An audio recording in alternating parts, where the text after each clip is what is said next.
Hey everybody, this is Pete Costa with the Heart-Centered Selling Academy. So this is the kind of the inaugural interview, the first one I've ever done.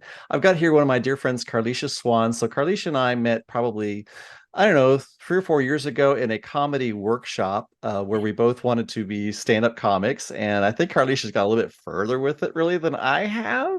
But this is really to talk about her experience as her in the entrepreneurial world, what she's done. She's an amazing woman, and what made me really think of her here recently is I'd seen on Facebook she had done this thing on vision boards using Canva. And if anybody out there is wanting to manifest or really intend or focus on something, vision boards are just one of those amazing, really integral things that you can do to focus on what you want and to really bring in the life that you desire and dream. And from my perspective, if the divine has put that inspiration in you, that there is something that you desire, it's absolutely possible for you. And also, it's really not so much about getting the stuff, it's who you become along the journey. So we're gonna get some good stuff. Karlecia, how are you doing today? You doing well? I'm doing well. I'm doing well. Thank you so much for having me. I'm so excited to have this conversation with you. Yeah. So tell me about vision boards for you and manifesting. What does that mean for you? Wow. So let me go back. I haven't done a vision board probably since 2018, if I can remember.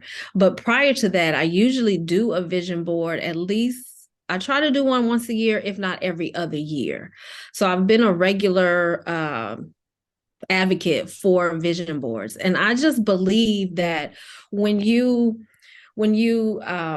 sit down with yourself or a higher power or whatnot, and you kind of go over the desires of your heart and you put them out there in visual form, I do believe that it helps with the manifestation of those things. And notice I said help. Like, it doesn't necessarily mean it's going to automatically happen just because you put it on a poster board. I think the point of a vision board is to have a vision, put it out there, but also it is to remind you every time you look at it that there are things that you need to do to kind of help those visions come to life. So I believe in it. Things do happen when I put vision boards together, maybe not everything that particular year, but it's a journey. Like you just said, it's a journey, and everything may not come to fruition or completion in that year that you do the vision board, but it's stepping stones for journey ahead. Some things require time, to develop. And so it's just a reminder that you have purpose, you have a vision, you desire to live a fulfilled life. And when you can see that every day or however often you look at it, it helps you to continue to walk in that walk to try to make these things come true. I mean, have you found for yourself, Karlecia, that as you go along with these vision boards and as you start to see things kind of morph around you, that sometimes what you thought you wanted wasn't really the best thing for you or what you really wanted at the end of the day? Absolutely. Yes, there have been a lot of revisions. I'll say that. The thing about it is sometimes, I'm a spiritual person, so I do believe in God and Jesus. And so sometimes our thoughts are not his thoughts. And while I may desire something that may not be in line with what he wants, and so there are some things that I realize that's not really for me. I shouldn't go down that path, and have to kind of make some revisions. But you also have to be okay with that as well. Hmm. When things don't really go the way you think you want them to go, you have to be in a place where you are adaptable, where you are almost mature enough to say, okay, not that, but maybe this. So yeah, for sure. Right, it's that idea of non-attachment where you're not identifying yourself with the success or the failure, quote unquote, of anything, right? Right. Right. I think with vision boards, it's really just symbolic for you to live a life that's not stagnant. It even can help you figure out what you like to do versus what you don't like to do, and just propel you into what you ultimately should be doing. And that could take years of vision boards, Mm. so like you're not attached to the actual things on the board. It's just something that can catapult you into what you want to do. Now, some things you can attach yourself to. You feel like that is exactly what you want to accomplish this year, and that can be the reminder to take steps to accomplishing that. But then there are some things, like we said earlier, that just that's not for you. And so you need to be okay with letting that go. Because some things on the board can be a hindrance to other things on the board. Mm. Mm. And what I often find, it's almost like spirit knows the carrot to dangle in front of me. And then as I'm going like the Yes. path, he's like, oh, by the way, we're going over here. You Right. know what I mean? But they know that's the only way to get me here. Right. Right. Exactly. That's the truth. Like, here's a shiny object, Pete. Look at this. Oh, by the Yes. way. That's true. That is so true. It's so funny how you can almost like see them kind of like laughing and joking about, okay, this is how we're going to get this done, right? Right. Right. Right. I Right. love that. So tangibly, with like a Canva worksheet that you use, is this something that you Mhm. keep electronically? Is it something that you print out? Or is there a Canva So template for it?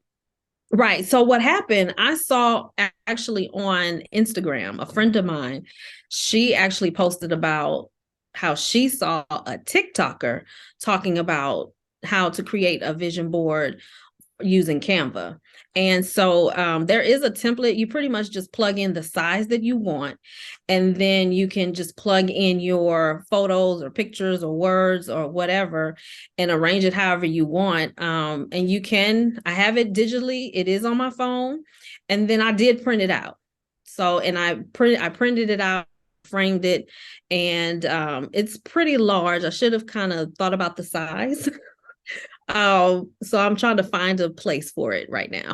Hmm. And But I've I did print it out. I took it to you could take it to your local printing shop, whether it home Office Depot or Staples, and get it printed. And I just got a frame and framed it up. I love it. Yeah, you can use the Walgreens photo app. I've done that before too. Right, you sure can. Hmm. Absolutely. And Yeah. I've used Pinterest as well to do vision Okay. boarding. Have you ever done that before, Not on Pinterest? Pinterest, no. Yeah, that's really it's Okay. because it gives you all kinds of, once it sees what you like, it's like, oh, well, you're gonna like this too. You're like, Oh, ooh, I bet that oh, is I need this good. also.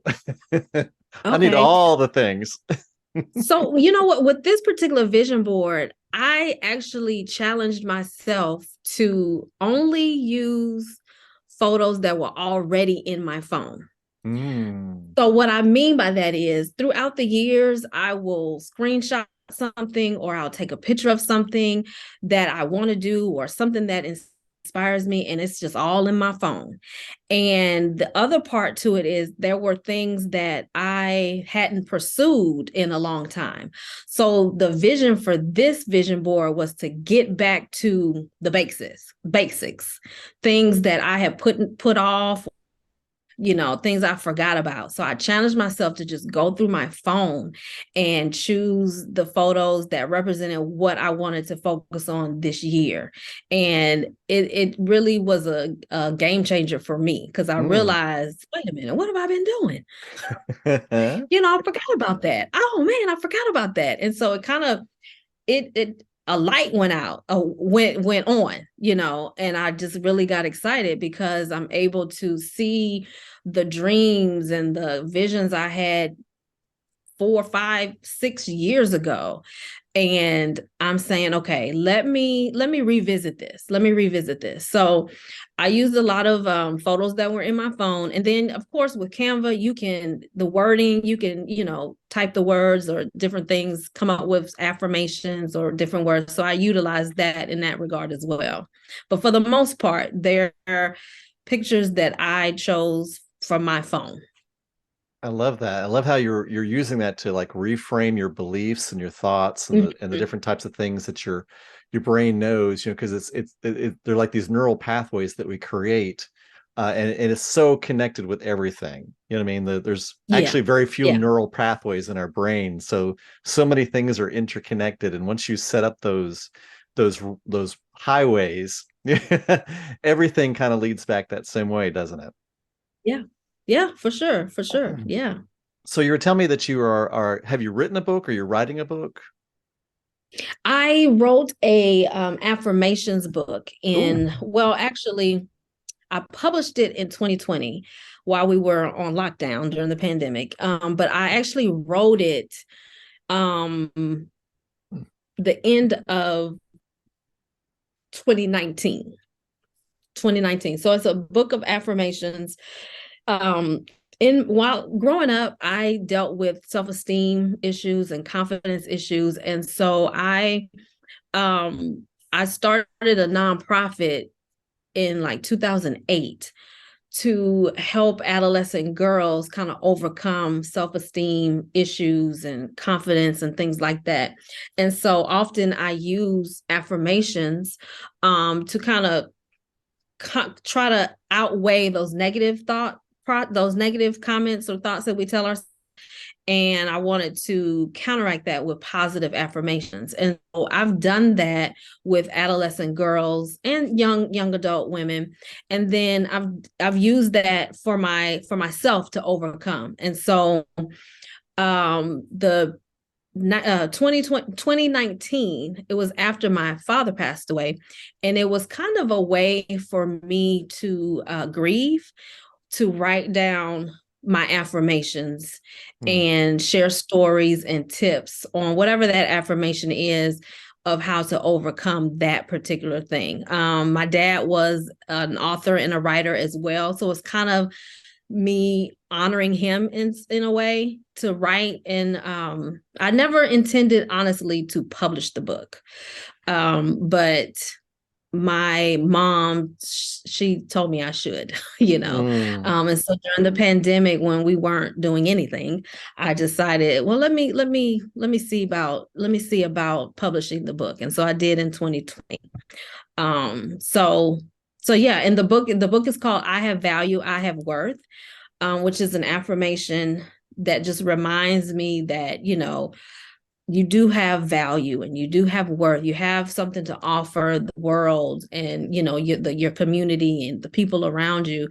And even though even the thought behind that is sometimes other people may not value you or may not think you have value for whatever reason.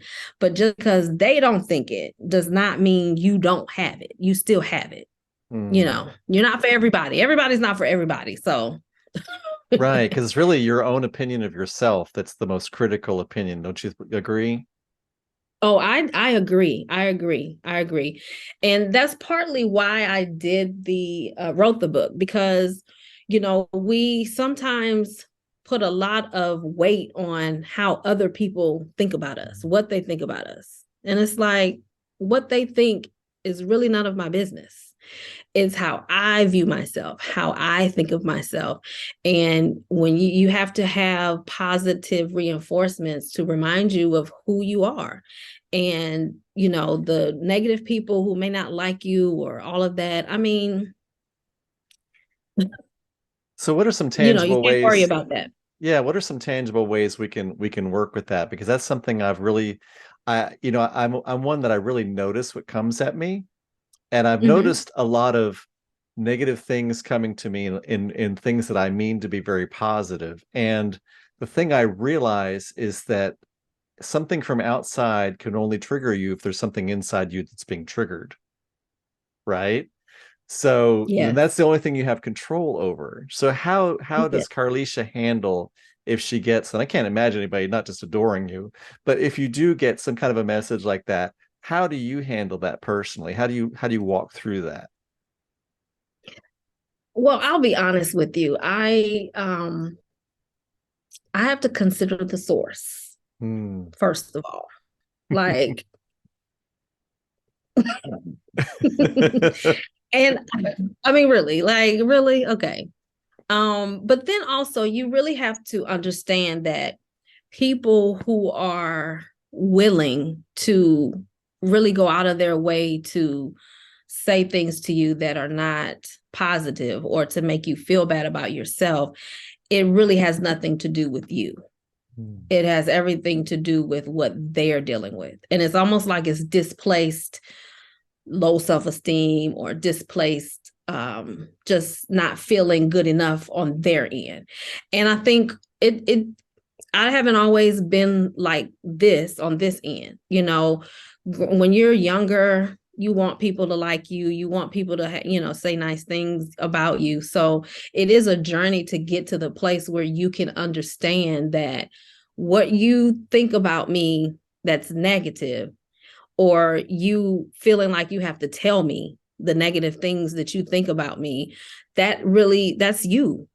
That is you. And so a part of when I started my nonprofit is I wanted to try to teach that early to these adolescent girls early, so that they don't go through periods of time where they're really feeling bad about themselves and doing things that are not cool for them based on how they're feeling because so and so said they didn't like my hair color, or I'm too fat, or you're ugly, or whatever the case may be. I wanted to try to pour into younger girls to let them know that, listen, that's not your issue. What they're saying about you is not who you are, you know? And then the other part to that is you really got to get to know who you are. Mm. Because if you don't have any idea of who you really are, you will believe what somebody else says about you. So learning about who you are, having integrity, being kind and being nice, having positive attributes that can counteract what these people are saying is a part of it. And then again, affirmations, negative thoughts get in our minds all the time. They're not true, but somehow they sound so much louder than the positive stuff. So for every one negative thought, you need like 10 positive affirmations just to quiet that down. So that's kind of how I've been able to navigate it now that I understand that people hurt people. And Mm. so if you're hurting, then you may be likely to want to hurt someone else based on the hurt that you're experiencing. So that has nothing to do with me. Mm. And then the other thing to that is, once you realize that person is like that, you need to distance yourself from it. You got to find ways to not have to have that. While that's easier said than done, because some people could be family members, it could be, people you can't really escape. But if you can, you do have to kind of limit your interactions with those type of people. Hmm. What kind of things are you seeing, or the young women telling you that they're experiencing that are kind of different? I'm much older than you, but even from your generation, you're like what, 20, 21, something like that. But I'll take it. I'll take it. but what are you seeing that these young women are experiencing that's kind of like, oh wow, that's kind of different, because every generation experiences different types of I don't know what the word is for it, but you know what I mean, right? Yeah, yeah. I think one of the biggest things is social media. Mm. Um, Social media has really taken over just everything. And for the younger generation, younger people, um, what they're seeing is not real. I know that as an adult. I understand that. But for some of these kids, they don't get that concept that it's not really real what you're looking at, whether it's their body or whether it's whatever they're promoting or how they're trying to show their life. It's not real. And so when social media is all that and you go to it for everything, you get a false sense of life You get a false sense of how things really go, because we all show the highs, you know. Mm. Um, I try to be as authentic as I can on social media. But you can't share like from A to Z on every story, the ins and outs, because you got what, 15 seconds, 30 seconds, you know what I mean? So parts of stories are being left out, and how you arrive to your high is can be misleading, you know. And for children who may not have the capacity to understand that, I mean, it can be kind of detrimental, you know, going back to body image and how some of these women are achieving these bodies. It's not realistic, Mm. but that's the standard almost, you know, what we see. And it's like they're dealing with how do they measure up in a world where so and so can just one day wake up with the body she wants, you know, Mm. without even a gym or, you know.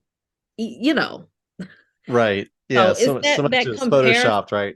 Right. That comparison piece is really, really tough, I think, Mm. for young people. Mm. And just trying to decipher what's real and how they can live their life to achieve the things that they see. How do they do it on a regular level, not a social media level, you know?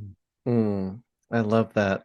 So Carlicia, tell us what you would like to promote or talk to people about, or how we can blast Carlicia Swan out into the atmosphere. What can we do for you? Well, I have my book here. Yay! Um, and it's a cute little, it can go in your pocket. I mean, in a book bag, you can just toss it wherever. It doesn't take up a lot of space, but it's 40 days of positive affirmations. Wow. It's a journey to healthy self-esteem, self-awareness, and self-worth. And it just goes through several several affirmations that I've dealt with throughout the years and have overcome. In it, it will share a story and maybe a personal story of what I've gone through. It has a prayer in it, and then it also has a space where you can write something in it. If you're reading something and something comes to mind and you want to write it down, it has space for that. So for instance, let me see. For day 3, I forgive myself for making poor choices. Mm. Like Mm. you have to affirm yourself that you can forgive yourself for doing some things that are not so cool. You know what I mean? And it just goes through, like I said, it's a journey to healthy self-esteem and self-awareness. So I'm really proud of it. It's 40 days.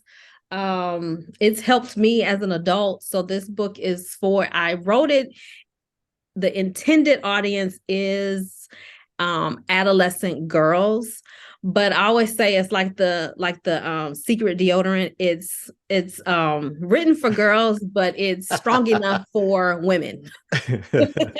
I love that. Is that on Amazon or where can you purchase that at? Actually, it's on my website. It's Okay. on inspiredbykswan.com. Okay, and we'll have a link for that for sure. And it's Okay. interesting you bring up the idea of forgiveness. I had one major thing that I just couldn't forgive somebody for. It Mhm. was something because it was something that happened to somebody else. And then I went through a journey where I realized that I could start the forgiveness. And what I found was what I was afraid to forgive was my own guilt and shame, which was like, oh, that one. Yeah, forgiveness is quite an interesting Yeah. journey. Yeah, we could have a whole conversation on just that. Right? Yeah, that in itself is tricky. It can be tricky. It can be Mhm. tricky. Yeah. Mm. Yeah.